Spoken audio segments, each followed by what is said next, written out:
What's up? So today is gonna be a little different. I am going to work right now, but the difference is it's my contract photography stuff. So right now I gotta catch the train. It's raining pretty heavily, and as you know, if you're from Seattle, we don't use umbrellas. Kind of stupid.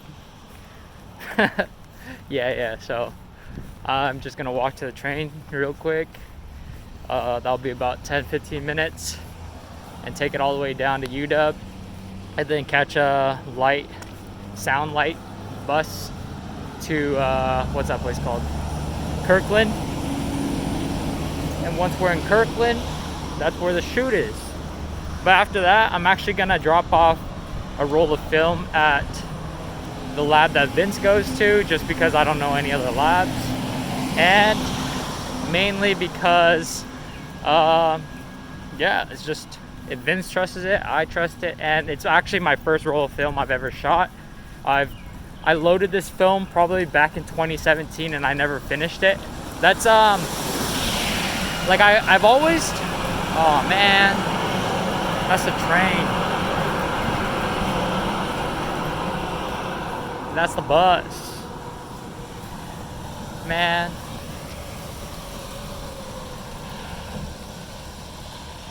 Damn. That's just what happens when you take transit. That is just what happens when you take transit. You never know. Oh, I'm always like,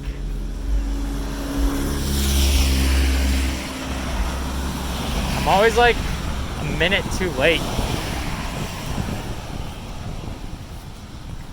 But yeah, so it's actually the first roll of film I've ever shot with, and it's taken me almost 3 years to finish. Primarily because I only thought I had 25 shots, but apparently I had 36. And I know I definitely have more film. I have about like 10 rolls left, but this was the film camera my dad used back when he was a kid. So I don't know, for some reason when I think of film, I think of like digital is cool because you can just kind of burst photos and all that stuff. But the way I view film is like more, not serious, but I just want every shot to be meaningful. So I'm just very selective, a lot more selective than I am with film, on what photos I'm gonna take, how I'm gonna take it, etc. So, but then we went to one of the protests and I thought I only had 2 shots left. It turned out I had 36, but my camera was acting a little weird near the last couple, so I don't know if the film was fully circulating. So we'll see how this roll turns out. I hope I got some still good shots at the protest, because there was one shot I'm looking forward to seeing. But if not, you live and learn, you know, and yeah, things, you can't control these things. There's always technical difficulties. Man, it is raining. Oh, all right. Well, I'm gonna talk to you guys later because my hands are freezing. So right now, the fare is no longer free, but it's reduced, so it's only $1. Oh, you can snap. You can just use your Orca card. They're saying like if you use the Orca card, they're gonna charge you the full amount, but I guess you can just use it if you. Let's see. Let's see. Does it just take $1? Does it just take $1? Because I only have like $3 on there. But I have like 6 of them, so, and each one has a different amount. The reason I have 6, if you're wondering, is because every time someone visits, I tell them to buy one, and then when they leave, they just give it to us, and I just keep them, and they usually have money remainder. I've bought some people every time, if I ask you to come down to shoot in Seattle and we go around the city and you don't want to drive downtown, or we meet up somewhere in Seattle, usually, or we meet up my place and then we go to Seattle, I'll just buy you guys an Orca card, or like whoever I shoot with, an Orca card. Makes it easier for both of us. And yeah, so that's what I typically do. So that's why I have so many. And then I have my personal one that I use monthly, but they're all registered under my name, so it doesn't really matter. Yeah, so we have reduced fare, but I was lucky because once I turned off the camera, I put on like this protective layer for my backpack so it doesn't get wet. And then the bus popped up right there and then, and we were good. We were good. Also, I need to buy new headphones because this side's dead. Please report and I don't really like listening to music on one side. Employees. But yeah. Alright, now we just wait for the train. On the bus. It was a long bus ride almost there. I don't know if you can even hear me. So I'm about to hop off. And then I walk for 30 minutes to get to the place. But yeah, it should be good. Oh, I actually know where I am. This is crazy. I've been here before. So we are in Kirkland. We passed downtown a while ago. So right now I'm in like a kind of a weird area of Kirkland where it's like near the edge, but I've been here before apparently. So I'm not really good with my directions. I'm really good at imagery. So like I remember things by how I see them. So if I've been somewhere before, then my eyes just recognize a lot of things and I can make like connections that way really easily. But yeah, so I know how to get home, where to go to find transit, all that sort of stuff. But yeah, not bad. The walk is about a mile away. Not bad. It's in the rain, so we'll see. And just like that, we're done. We're in Kirkland for about, what time is it? About 11:30, 11, maybe 12. It might be 12. But yeah, we're done. So these shoots are very, very simple, very easy. But yeah, kind of miss doing this. Miss coming out, just shooting and getting work done, you know, and touching just the experience of using my camera again. Yeah, it's just nice. I'm trying to figure out how to get to Panda Lab at the moment. Sometimes these transit apps are such trash. Like, it gives you like the most inconvenient and the hardest, most complex ways to get to places.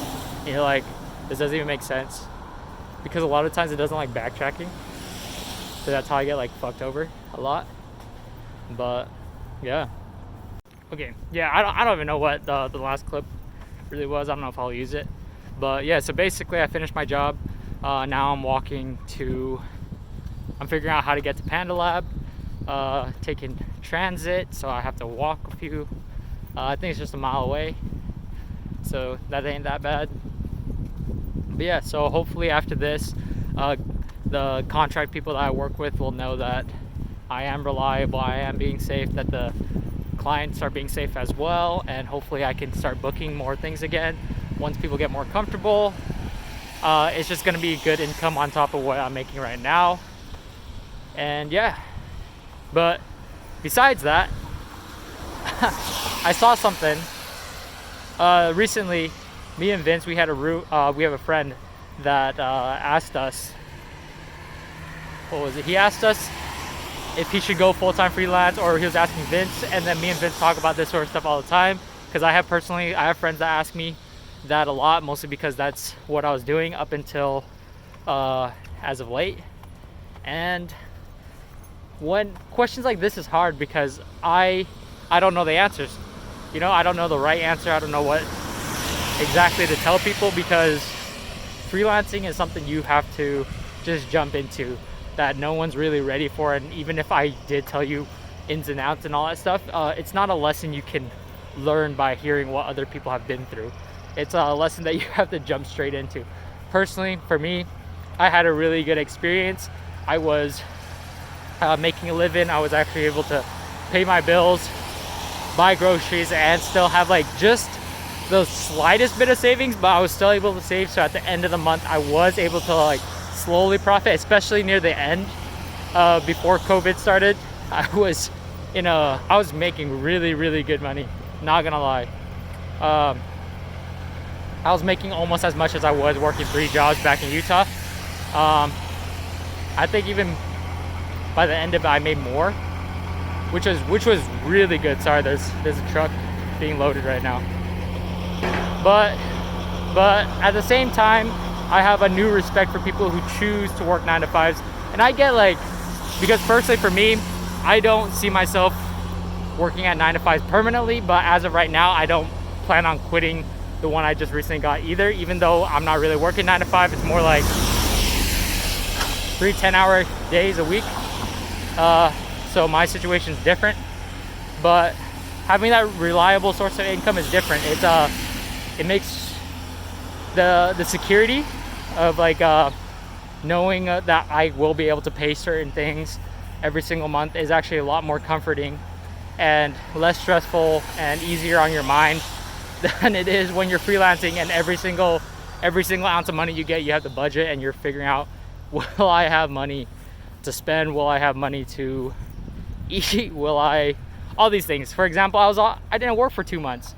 The last entering May, I didn't eat. I didn't have groceries for 2 weeks, or I didn't have groceries for the entire month of May. And onward, I think even longer than that, I didn't get groceries. Prior to the last time I got groceries, it was the beginning of April, and I couldn't afford getting groceries until like May 17th. So like over halfway of May, I couldn't even. And just like that type of stress definitely like lessens. All those things definitely lessons that you have to go through. And some people are really good. Like personally, I had a good experience at the beginning, but I didn't have like this overnight success. I didn't blow up. I jumped into this very irrationally. So very different for everybody. Some people have a lot of money to jump into it full time. Some people don't. Some people just jump head first without looking back. And every single situation is different. You never know. So that's just on my mind right now. And I don't know. 9 to 5s aren't bad. Reliable sources of income aren't bad. Just figure out how to make more money.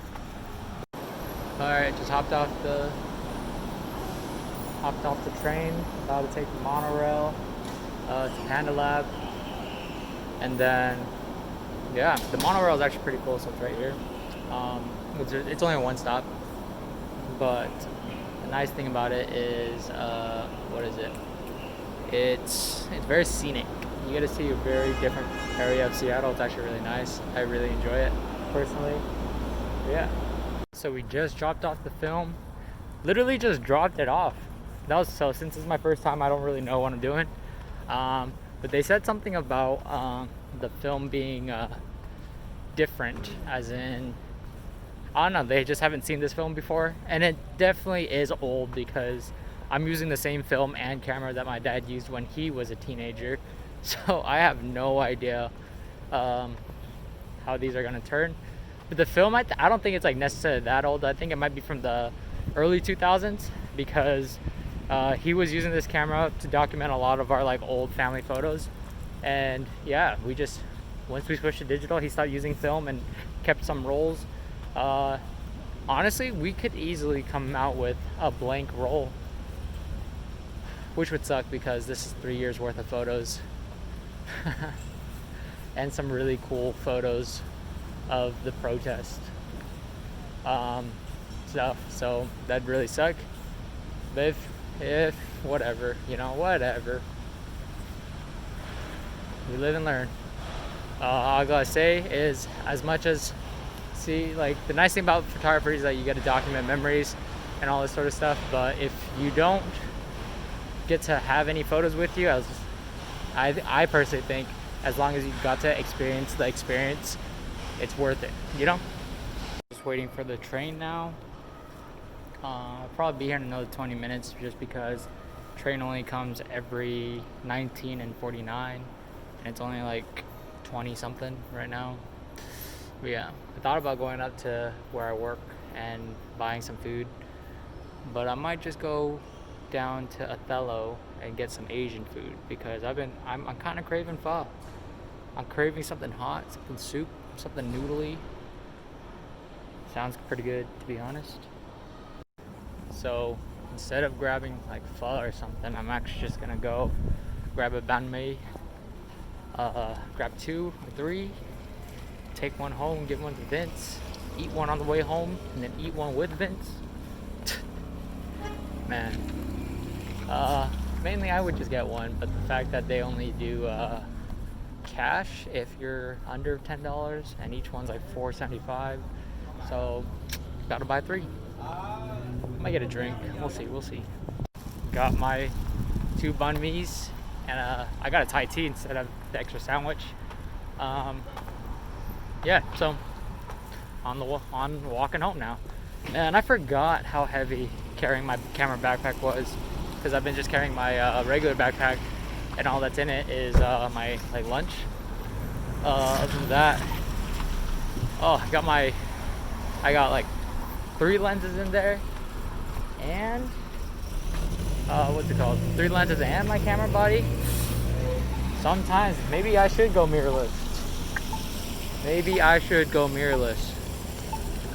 Because this is heavy. Once I sat down on the train, oh, my body was done for. It was over. My body was sick of this. I gotta walk fast because I'm not supposed to walk. Oh, hey, if you live in Seattle, jaywalking is a norm. I don't know why. I thought about drinking my Thai tea on the walk home. Maybe I will, but I don't feel like really stopping, because every time I stop, the weight of the backpack just like drags me down. Man, I feel like I haven't had like an actual day outside of just like waking up, going to work, going home, and then next day you see like a clip and some random topic and it's the exact same day. But today I'm actually like doing something. Like I went from Seattle to Kirkland, down to a film lab to grab some food, and then now I'm getting home. You know, like this is an actual vlog. Maybe I should start filming B-roll. Maybe I should actually start trying. But just like always, this is just to form consistency more than anything. Yeah. All right. Well, I'll see you guys when I'm home, or maybe I'll see you tomorrow. I don't know. Once I'm home, I don't really like feel like recording anything because there's nothing to record. But yeah. Oh yeah, man, the train. So when I hopped on the train, I think that was at like 2:40, which was nice, but it's like 4 o'clock now, and the train's only supposed to be 40 minutes. But today it was delayed or something, because every single stop they're like checking carts or something, because every single stop we didn't move until like every 10 minutes. So you get to a place, wait 10 minutes, get to a place, wait 10 minutes. Man, that's just, I don't know, just like when you're not moving, whether it's just like you physically moving or you not seeing movement, your body just gets tired. I don't know. But yeah, so about to be home, get paid for today's shoot, get ready, cook something for tomorrow. Be a good day. Oh yeah, it's super random thought, but just like thinking about this, so a lot of people ask me like why I kind of like, well, I guess the only difference from like California and Seattle, there's like a lot of similarities, especially like with local businesses and all that stuff, compared to Utah. A lot of Utah stuff, there's not that many local businesses. A lot of it's like all big corporations, and if you do want to shop local, a lot of it is not really local, it's straight downtown. So the fact that like there's not a lot of like family-owned restaurants in Utah, and I just think about it, and the fact that I'm like 10 minutes away or like right across the street from where I live, I could go and grab quick bite. There's restaurants around. I can stop by a store, grab some actual like really good food on the walk home, and it's not gonna take me like 3 miles to do that, you know? Versus like back in Utah, you needed a car, you need actual access, and by the time you can't just like take a nice stroll around your neighborhood and pick up good food. Versus like here, like I said, I can grab some cheap eats, some really good eats just around the block, and that's something you can't replace. Something I really like. Yeah, so, and then when I eventually leave this area and go to like closer to downtown, it's gonna be different, where I'm like, there's gonna be a lot of local coffee shops, there's gonna be a lot of local shops, there's a city vibe, all that sort of stuff. But yeah, like, looking forward to all of it, you know? Like, that's one reason I really like being out here, just supporting local businesses, getting good eats, good bites for cheap. But yeah, you can't, unmatched.